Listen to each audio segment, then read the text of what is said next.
Welcome to the High Rise Podcast, presented by Headset, the leading data and analytics company for the cannabis industry. Might. Welcome back to the High Rise, a laid-back, data-back conversation where we talk all things cannabis, from U.S. MSOs to Canadian LPs, products, and markets through the lens of data. My name is Cy Scott of Headset, and I am joined, as always, by Emily Paxhia of Poseidon. Hi, everyone. Welcome to the High Rise. So, this week, we've got a fair amount of federal news, I would say. We've got the U.S. Army saying marijuana convictions won't stop you from enlisting. We've got the White House meeting with cannabis companies about CBD policy, and got some other stuff around drinks. I don't know. Lots to cover. Lots to cover.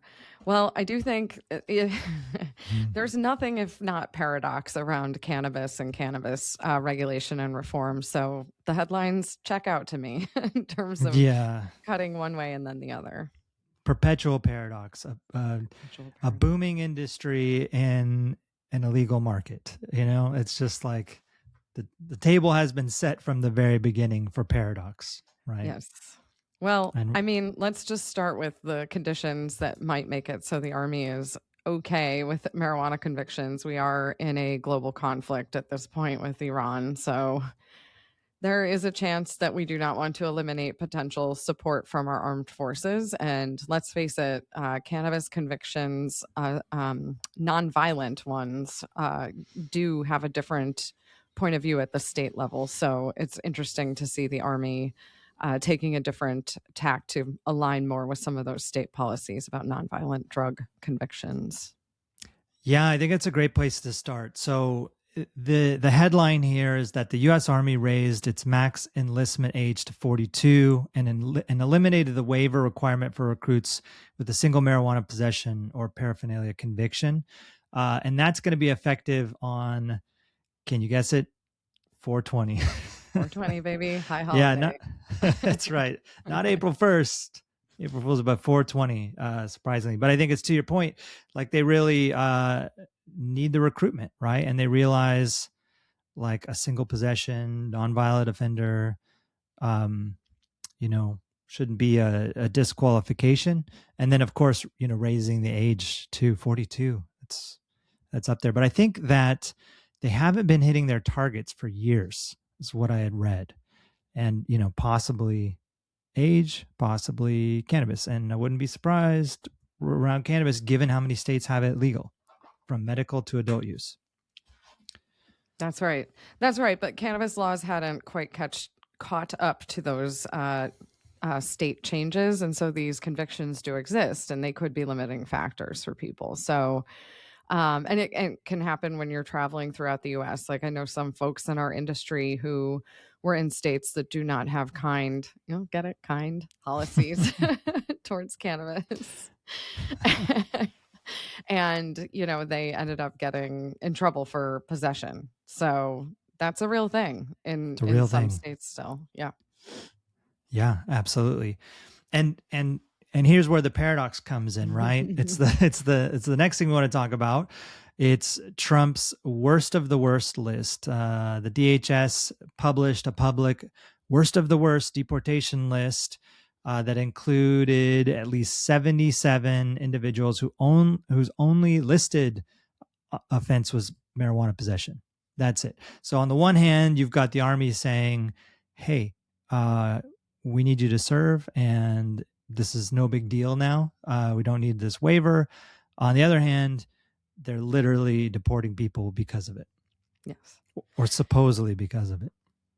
Yes. It seems contradictory at best and hypocritical in another way to say it. But it's interesting. I mean, there are ties back to, reefer madness and some of the origins of that do remind me of this kind of angle. It is a little surprising coming out of just what we just talked about, but I feel like this is where we're at. And it's interesting, to say the least. So yeah.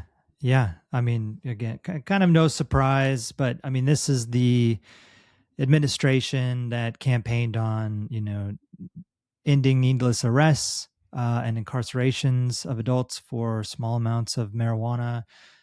Same administration, rescheduling, right? Moving this to Schedule 3.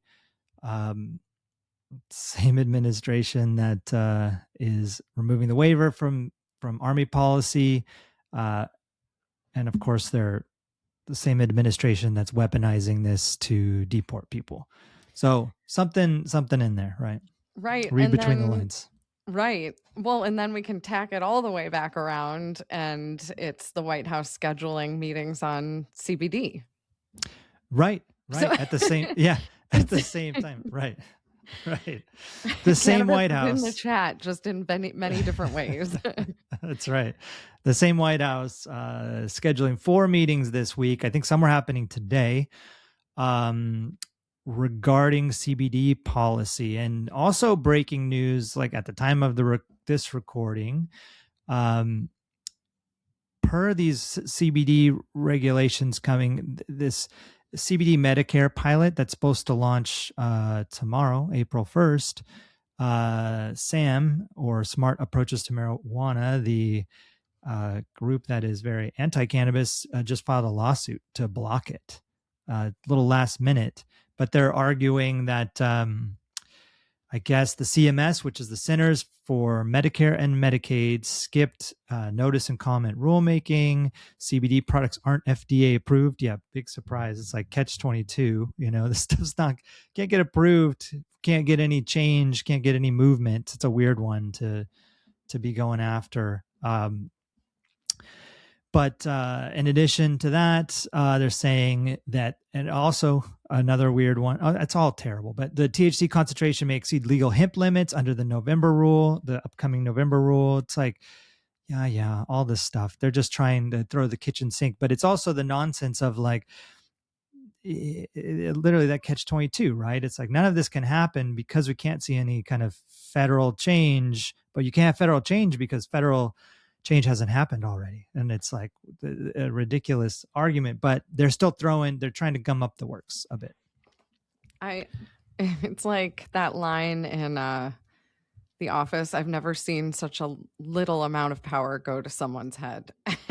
It's just like, that's how I think of Kevin at Sabbath and Sam. It's like they just grab the attention when they can, and they're such a party foul on this whole thing. And to your point, they throw everything at the wall.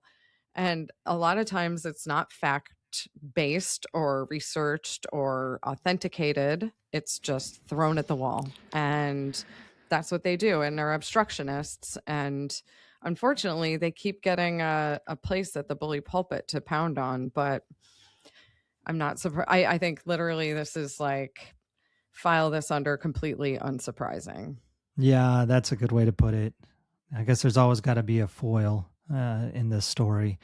But anyways, we'll see if it comes to anything. But back to the I guess better news. The White House is talking to people about CBD enforcement, which is great. On the list, it includes Jushi, Story, Iowa hemp farmer, and then Panacea Plant Sciences CEO, David Heldreth, who actually reached out to when I saw this before the show for just some comments, and asked some questions, including, what are you bringing to the White House? What should CBD enforcement policy look like in practice, in your opinion? FDA's congressional deadline on the cannabinoid list, and that, missing that deadline. What does it mean for hemp THC products? And he actually responded, which I really appreciate. David, thanks for the time there. But he mentioned in his response that he had asked for a meeting in order to advocate for the CBD policy to be more comprehensive and include whole plant products like hemp leaf and flower. Hemp leaf, for example, is a high-protein food. It can be a powerhouse for American agriculture and food. I'm worried that CBD policy will otherwise end up being CBD isolate policy. Some other interesting things that he said, he said, Said, I wouldn't say that I think the CBD policy and the meetings mean that the FDA is serious about hemp now or that Trump is. It's like, that's the thing, right? The headline is like they're meeting, they're talking about it, but the people going, it's like, are they really serious? And he mentioned in his first term, they also held an FDA CBD policy. And David spoke at those as well. And as we know, nothing came from them. He also believes that nothing will come from this, but he felt it's worth the time to try and educate and push for better policy. So giving his time to just keep pushing this thing forward. Doesn't sound like he's optimistic that it's going to change anything. He's one of four, but the fact that they're listening is good. He concluded by saying that he believes THC products are going to be relatively ignored by this, as even with the recent FDA Medicare CBD policy includes a clause that the THC levels allowed will change as federal law does, which implies that the mg milligram limit they've allowed on that will change per the November hemp law. It says, I do not believe we will see an extension for hemp THC or a change to hemp laws before that cutoff. So one person's opinion, I think, I don't know, not surprising. Like he doesn't think much is going to change, doesn't think it's going to impact THC, doesn't think it's going to result in any sort of extension, just thinks it's a good opportunity to continue to educate. I don't know, the other people speaking may have different opinions. This is, how he's thinking about it, but he does have an audience and he's out there talking to people and educating, which is important. Yeah, it's important. And first of all, kudos to you for reaching out for a comment from somebody who was actually going to be there. I really appreciated that and appreciated he took the time to provide a thoughtful response. I also appreciated his kind of balanced point of view of what was going to come out of this. It's kind of how I feel about, or it's exactly how I feel about all efforts around policy is I'm going to show up every time I'm invited, every opportunity I get to speak about this and educate people and be a part of the dialogue. I'm going to do it. Am I going to get my hopes up? Probably not. I'm probably going to protect myself by thinking, who knows? But the important thing is to keep showing up, and that's what we'll have to keep doing. And so I appreciated his point of view, also his candor about the THC component. Yeah, I think for a long time we haven't always been realists. We haven't lived on Earth at times around what's plausible in terms of reform, and I feel like he is living on Earth. So kudos to him. And I think a voice like that actually gets received very well when talking about these issues, because it does read as balanced and rational. So I'm curious to hear more about what happened. But, there's always the eternal optimist in me that's like, oh, they have meetings this week, so the work continues in spite of a massive geopolitical conflict. The markets, I just saw, I think the market had the worst quarter since 2008. At the close of the markets today. Yeah. So I think that I just saw that before I was coming over here, but I closed all my browsing tabs. I thought I saw that on Bloomberg. But yeah, so there's real stuff going on in addition to our industries, our parallel industries trying to continue to progress. Right. Yeah, well said. The other, I guess, piece, I mean, there's plenty of everything kind of is federal here, but directly tied to federal rescheduling. So, right, if you remember that thing that's supposed to happen. Well, it's been over 3 months at this point. We're, at the end of Q1 here, and Trump did his executive order back in December. So, time marches on. Where are things at? Well, Rep. Steve Cohen of Tennessee had the same question that we all do and sent a letter to Attorney General Pam Bondi and DEA Administrator Terry Cole demanding a status update on rescheduling. I don't know if there was a response to the letter, but a letter has been sent. I did see that Gaetz, former AG nominee Matt Gaetz, if you recall, posted that the DEA is actively drafting a rescheduling rule and intends to issue it ASAP. You think so? I don't, I just, it's like, how many times have you seen ASAP or actively working on it? Soon. Yeah, soon. 3 months is a lot of time. And by the time the executive order comes out, you'd think someone would have some sense that, I don't know, some coordination, not like, oh, this is a total surprise, but God, who knows, right? Maybe it was, but 3 months, plenty of time. So I don't blame Cohen for sending a letter. Hopefully we get an answer on this, and hopefully it's not, at the end of Q2, where we're here 3 months later, from now, and we're still talking about ASAP.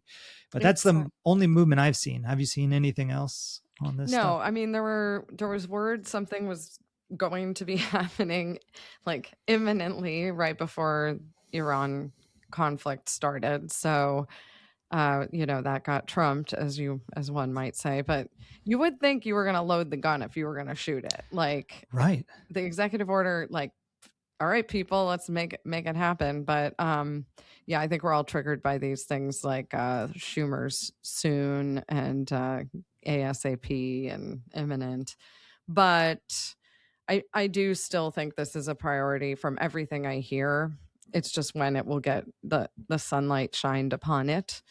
But I do feel like the lady in the old lady in Titanic, she's like, it's been 84 years. Not that this industry is the Titanic, but yeah. Yeah. Not that. Not that part. Just the waiting a long time. just the part where I'm a decrepit old woman and reform has not occurred. Anyway, carry on. Well, yeah. So, I mean, to this point, I guess IRS made an argument or had a rebuttal to an argument from New Mexico Top Organics regarding 280E tax liability, and they basically doubled down, saying, yeah, it's still Schedule 1. Because of that, it falls under the restriction of 280E, regardless of recommendations to reschedule, regardless of executive orders, apparently. So meanwhile, nothing's changed materially, but hopefully some stuff is happening. And you're right. I mean, the world's on fire, but I feel like that's not going to calm down anytime soon. And it just we just got to learn how to work within these times to get stuff done. So that's right. We will see. That's right. So yeah, that's, I think, all the White House related ish stuff. We did. Between the Army changing recruitment standards, the worst of the worst list, the talks regarding CBD, and then questions around rescheduling. So kind of shifting gears into I guess the regulated markets, Ohio. So a coalition of 8 Ohio breweries launched a campaign to override the governor's line item veto that killed a provision allowing hemp THC beverages through the end of 2026. They got 6,000 supporters in the first 24 hours, reported by Marijuana Moment. We'll link all these articles in the show notes. House Speaker says override needs 60 votes. The informal count is 30, so it's unlikely to succeed in the House. And the governor told critics to stop, quote unquote, whining about the veto. That's pretty good. Punning away. Amazing. Can't help it. Pun. Yeah, that's pretty good.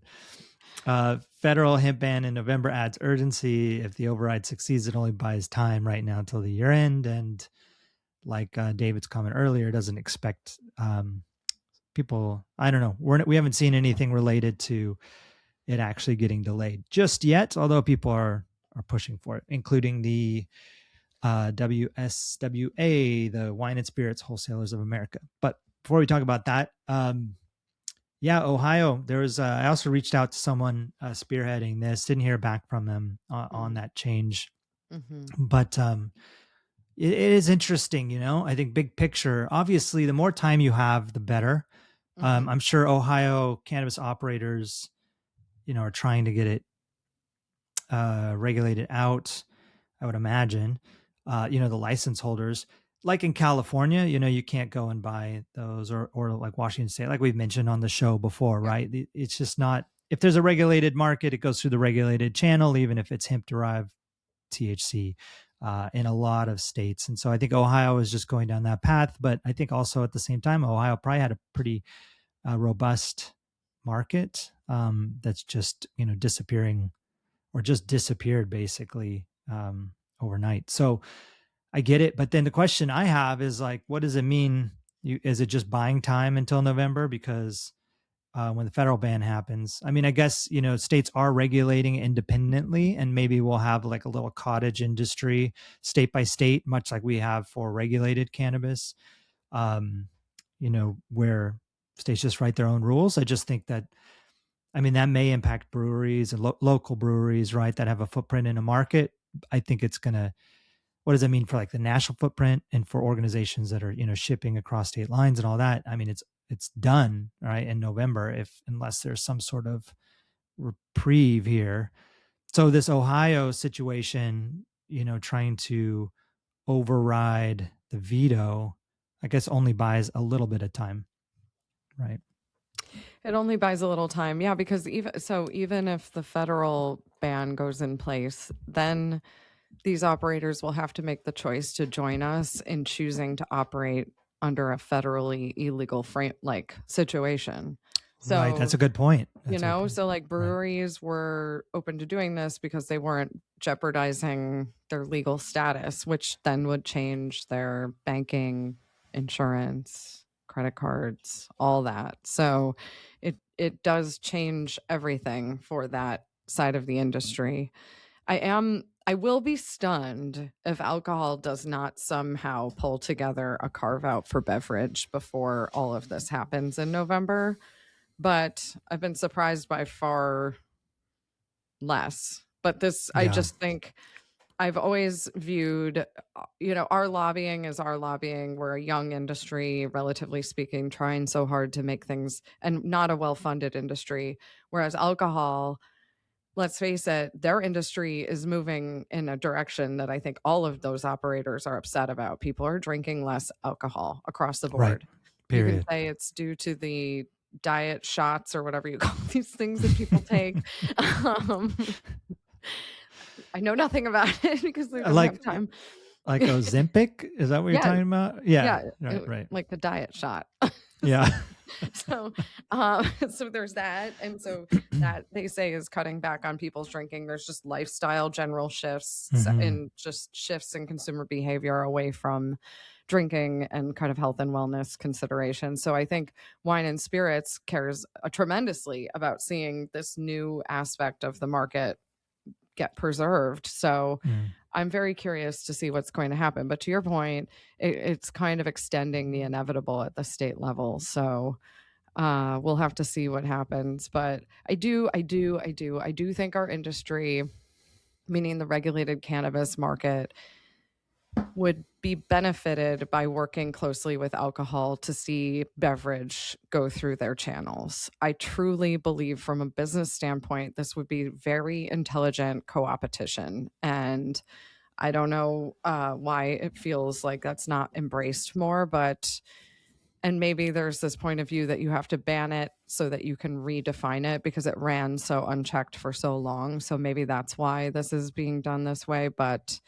I do have a pretty strong point of view that I think beverage can live in its own space, probably best handled by the people who've always handled beverage, and then legal and regulated cannabis and all the other categories should run through the legal and regulated cannabis market. But that's just this gal's perspective.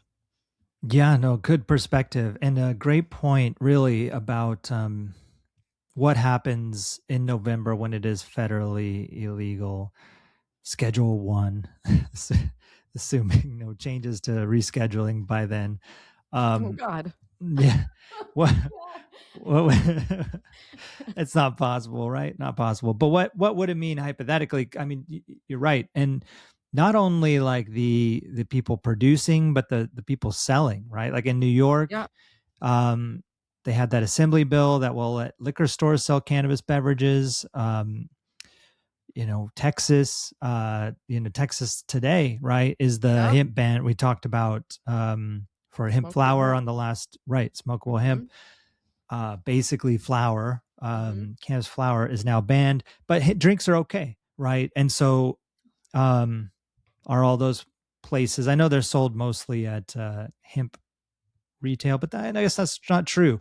In Texas, like the largest spirits retail group sells cannabis drinks. And if they continue underneath this new regulation in Texas, or same thing with a New York operator under that assembly bill that was recently passed, are they now caught in the web of your cannabis? We deal with it at Headset as like a data company, purely technology, purely software, right? The only thing we do is we cover this category. We measure this category, right? And we sell that data to all sorts of organizations, cannabis and non-cannabis, non-licensed, license holding companies, not just the operators themselves. But we get caught up with challenges all the time on banking, accepting credit card payments, you name it. And so what does that mean for just a regular old brewery that continues to produce it? Now, are they going to be caught up in it? Even worse than someone like, or an organization like Headset, because they're plant touching, at that point, right? They're actively producing or selling a federally illegal product. So I can only imagine that they're in the same web that anybody tangential to cannabis gets caught in, but even worse because they're, actually selling. So directly. Yeah. Yeah. So that's a crazy thought I really hadn't thought about. I just figured it was get carved out at the state level and some people will continue to operate, but maybe the groups like these Ohio breweries will just bow out, and it'll just be, cannabis specific companies that already are used to it, or just purely focused on it and don't mind the drag on the business that it may cause. Don't mind. It's like cost of doing business, right? The 70 to 90 effective tax rate %. It's no problem. It's worth it. The green tax on your insurance and rent and everything. It's all good. It's all good. And you're right about the alcohol industry, pulling something together, because just today, the WSWA, or the Wine and Spirits Wholesalers of America, launched a website to talk about regulating hemp, and we'll link to it. It's an interesting approach, just arguing basically, an educational side, and that it should exist in the same regulatory system that works for alcohol should be applied to intoxicating hemp products. So they're throwing their weight behind it, to your point. And I think that they are, I have to believe that, like you said, liquor, alcohol is better funded, deeper pockets, and is dealing with a challenging climate. And this is a pretty good opportunity for them, pretty good growth opportunity from what we're seeing. That's right. And they've invested in it, and I don't think they want to see it go away. But they're a pretty formidable group, the wine and spirits industry. So we'll see what happens next. I mean, to your point, November is a lifetime away in our world. So we'll have to see. Schedule 3 or bust, baby. That's right. God. And I mean, just to put it into perspective, I was looking at some drinks data. We have some hemp THC drink data, and the largest spirits retail group in Texas with a few hundred doors in March, just like pulling March data, I had like 26 days of March data in my analysis, did 1.8 million worth of THC beverage. And, that's at a liquor store, single logo liquor store across, a few hundred doors. That's more than Illinois did on beverage, regulated market. That's more than Michigan did. So Illinois did about 1.6 million, Michigan 1.4, the Texas group 1.8, and the Michigan and Illinois numbers, that's all of February. I have granted February 28 days, but still 2 more days than I had in my data set for Texas. So it just shows like the scope of this thing, right? And like think about WSWA and think about, the distributors, the retailers, and I feel like the opportunity for the producers here, should they want to jump in, is massive, massive. And so, yeah, hope maybe we'll see some change before November. People are pushing for it. It's true. Moving on over to Michigan from Ohio. So as everyone may recall, Michigan implemented a 24% wholesale cannabis tax that took effect at the beginning of this year. The thing with Michigan is it's a very sizable market. Yes. I think number 2 on our list of total dollar or total units at least, but definitely maybe total dollar. For a state the size that it is, it's surprising, and they move a ton of volume. But now that we've got a few months worth of data, and we'll share some data through February, and we'll talk, I think, on the next Tie Rise Q1 totals. But just looking at January and February total month sales versus January and February last year, total dollar spend is down almost 6% in Michigan. Year over year across those 2 months. So it's definitely having an impact. It's stacked on top of a 10% excise. So it's a 34% total tax burden on wholesale. So at this, go ahead. Yeah, no, I mean, this taxation, it's like we have we have data to pull from on how to use taxes and do it wisely, and economic impact of it, and the way that in the 90s, they taxed cigarettes at such a high rate to try to discourage consumer purchasing. I mean, that was a lever that they pulled. So but one thing we know is that it doesn't discourage people. People just figure out other ways to get things. Right. And we'll link an article where consumer WZZM 13 published in March saying that consumers are fleeing to medical cards or the illicit market. There you go. Which is what you're saying, right? Yep. They're going to get it somewhere else. It's extraordinary. So, and I do really feel for Michigan that the price compression there has been brutal, and it flows all the way back up the supply chain. So the fact that this is hitting on the wholesale basis is oy vey. That's a tough one.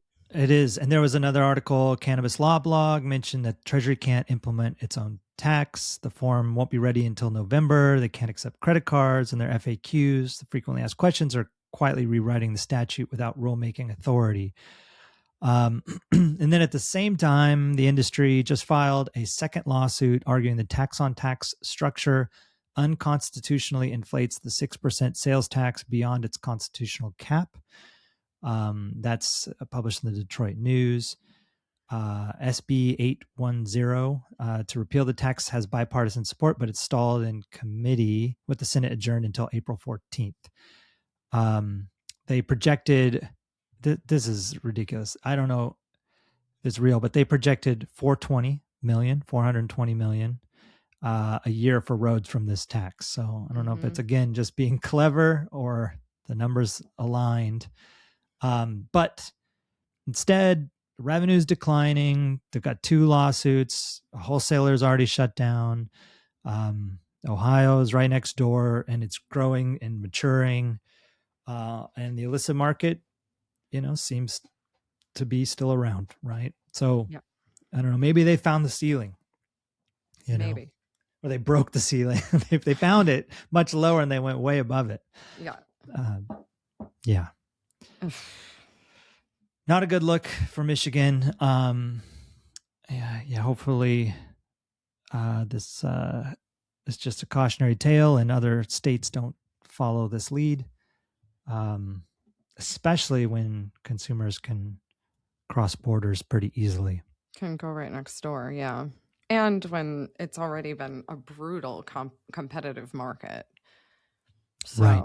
it's just, I mean, do you want businesses to thrive and stay and continue to pay taxes?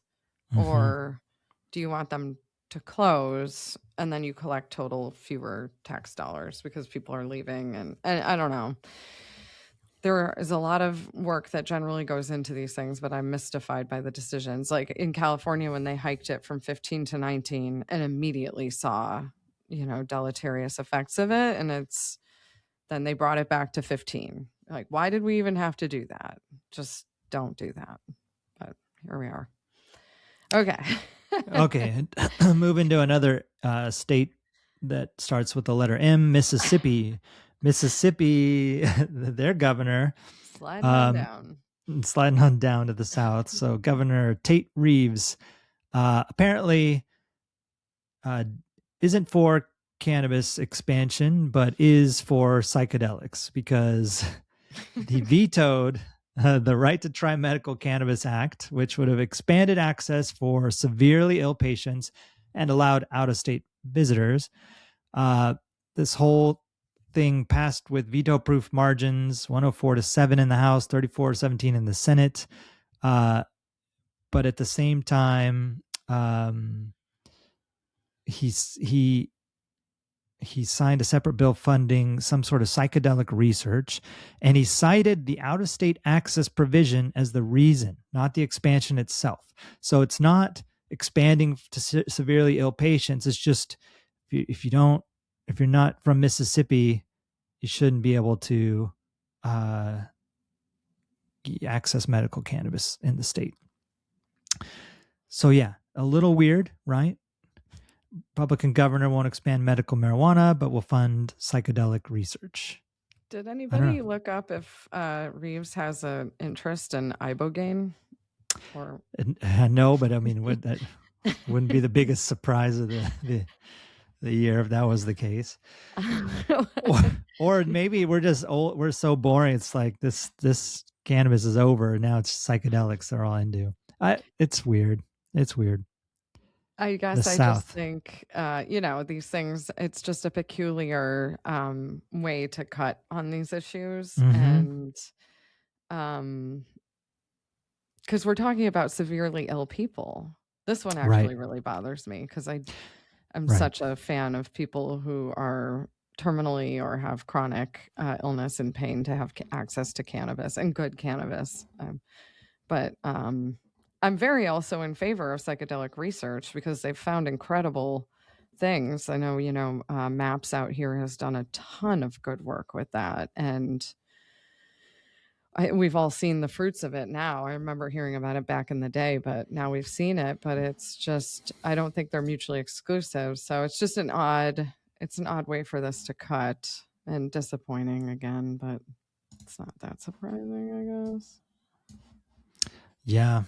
Weird, paradoxical, contradictory. I guess that's just the theme of the show, right? Well, April Fool's is tomorrow, so maybe the setup is just kidding. Yeah, just kidding. It's nothing normal is happening.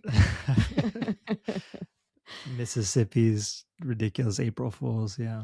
Do you have a thing? Okay, so when you were little, did you learn how to spell Mississippi by doing the fun MISSISSIPPI?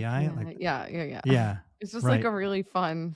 So it's one of those things where whenever you say the state, my brain does that and does the spelling of it. Yeah, totally. It is a funny thing. We all learned that song, kind of that cadence to say the letters. Yeah. We also learned how to count time by saying 1 Mississippi, 2 Mississippi.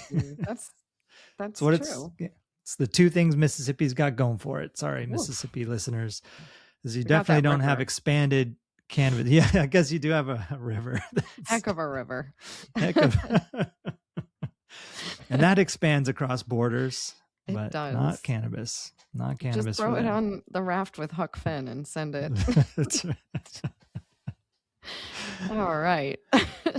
Well, I guess the last bit of news, your favorite topic, the Dormant Commerce Clause, which Mine was the Commerce Clause. Oh, not the RIP. dormant. Okay, not the Right. dormant. Different. Different. There's the dormant one, the DCC, and then there's the CC, right? Yes. And I, can hardly make heads or tails of either of them. And the way, I don't know, especially this dormant commerce clause and where things are sitting, because in Rhode Island, a federal judge said yes, that the dormant commerce clause applies to cannabis. I guess stepping back, what the hell is the dormant commerce clause? It's basically, I'm going to mangle this, help me out, because maybe neither of us can do a good job at it, but it has to do with like states can't create structures that build frameworks that make it difficult for other states to do business, right? It's like we're all interstate commerce. Yeah, we're in this federal system here. We're all part of the United States. You can't set it up to where you're like favoring your state in ways that makes it hard for other states to do commerce. And in the context of cannabis, I think that has to do with like in Washington state, or at least it used to be when the market opened up. It may very well still be. I'm not sure on the regulations, but it was like, you can't open a store, you can't get a processing license unless you live in Washington. You have to be a resident, right? And a lot of states have this. And this Rhode Island federal judge said, yes, the Dormant Commerce Clause does, which means that state residency requirements may violate the Constitution.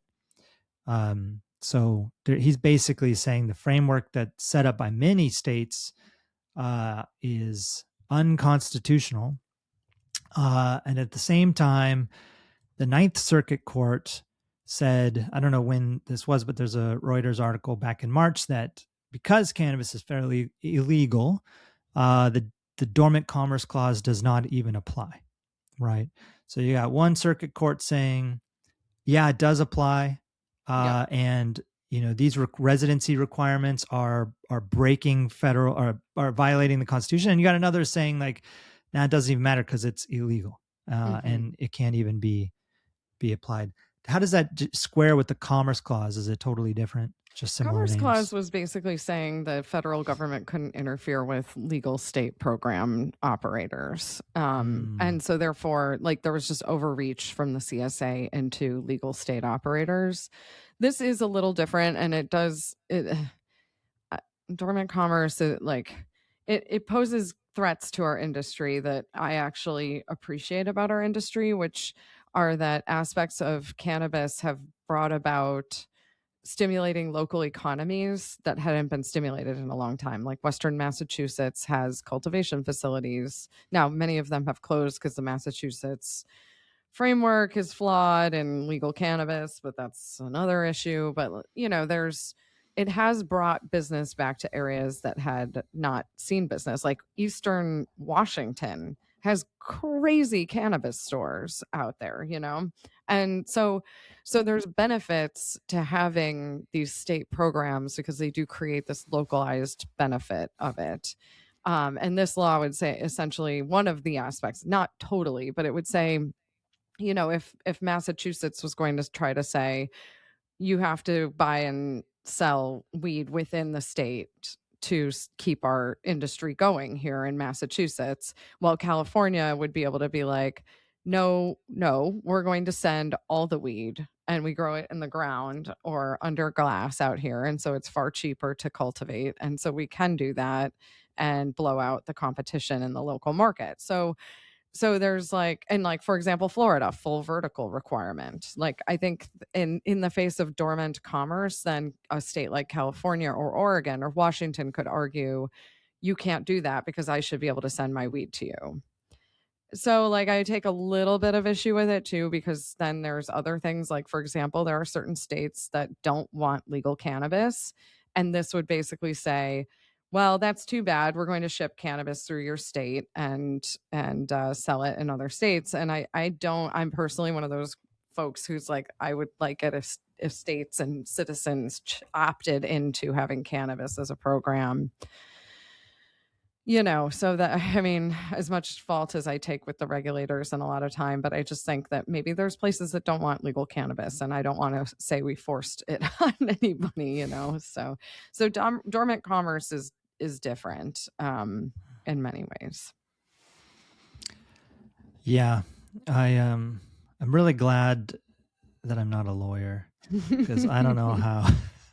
I'm sure I got that all wrong, but I think I got it mostly right from what I remembered when I was studying all this stuff. Yeah. Well, you certainly were closer to it. But yeah, I think the big takeaway from me and from like this dormant commerce, specifically this dormant commerce clause situation is that it could end up at the Supreme Court, because apparently when you have two circuit courts saying different things, it starts to get weird. Yeah, right. And those types of situations are where often the Supreme Court has to come in and be the arbiter of that. So, yeah, I guess there's a lot more to it here, and like what it could mean for the future of the industry if it rules one way or another. But the Rhode Island one is certainly a newer finding, for whatever it's worth. But we will see how this plays out. It's actually interesting that it was Rhode Island that applies to that Rhode Island said yes. Huh. Yeah. Interesting. Yep. Interesting. Anyways, that's kind of it for the news. I thought we'd wrap up with just some data, through February. And like I said, we'll have full quarter here soon. Yeah. I mean, we'll have it pretty much tomorrow. But for the next recording, we'll talk about it. So I wanted to kind of just hit on the numbers now. It'll give the listeners something to I don't know, see if it changes. Anchor, right? How do we do in the end? But like we said before, the highlights, the growth markets are New York, Ohio, Maryland, actually, and Missouri, still growing. But New York's the big winner. When we look at January to February, 2 full months of 2026 versus 2025, New York grew 54%. Clocking in at 331.6 million for those 2 months, the most recent 2 months here. Ohio grew 22%. So Ohio launched adult use August 2024, still growing. Maybe with this drink situation, I don't know. We'll see more people come in Q2 here, maybe not, or a small percentage. I'm not sure how much impact it'll really have, but something to watch. Maryland clocked 191 million, growing 5% versus last year, and Missouri 245 million, about 3% versus last year. Those are our winners. Now to the losers, and unfortunately the loser list is longer, but I only have the highlight reel here. Nevada, 100 million for the 2 months, down 16%, worst performing state. And I don't know if this has to do with Vegas. I guess, I've seen stuff online. Vegas is different. People aren't visiting. It's crazy. But I mean, we're comparing the same time period, year over year. This is not, it's early, it's winter. It's like winter versus winter here. Still down 16%. Washington, my home state here, down 8%, clocking at 170 million. Not great for a mature market. And same with California. Tough start to the year, also down 8% at 588 million. Just barely outperforming Illinois, who was down 7.9% at 241 million. And that's 12 consecutive months of year-over-year decline. So every month it just continues to get bad out there. And Michigan, like we said previously, and this validates my thought on that it's the second largest. Michigan had 461 million for the 2 months, so California was 588. And that's a crazy close number for the population differences. I mean, it's a striking difference, California versus Michigan. But Michigan's right there on total dollar sales, but that was down 5.6%. So we'll see if Michigan or if March turns these guys around. We'll know at tomorrow, basically. So stay tuned for the next High Rise where we'll cover it extensively. Maybe we can tease out, some of the stories that are driving some of this decline. So what is it, is there anything like Michigan is an obvious one, new tax, look what's happening. But California, I don't think had a new tax. Washington, no new tax, still declining. So stuff to watch there. Price compression seems to be the story. More to come on that. I think in the MSO earnings, which didn't talk about, but those all came out. I think that was the thing that they kept talking about was price compression. So I think it continues to plague, but we'll save it for another podcast when we have the full quarter numbers. Yeah, I'm excited to dig in on the next one. Is it consumer shifts? Is it price compression? Is it promotional activity? Is it just, basket size? All the things. So we'll take a look. Yeah. Headlines. Who knows? Okay. Well, I think that'll do it. One plug, I started a Substack.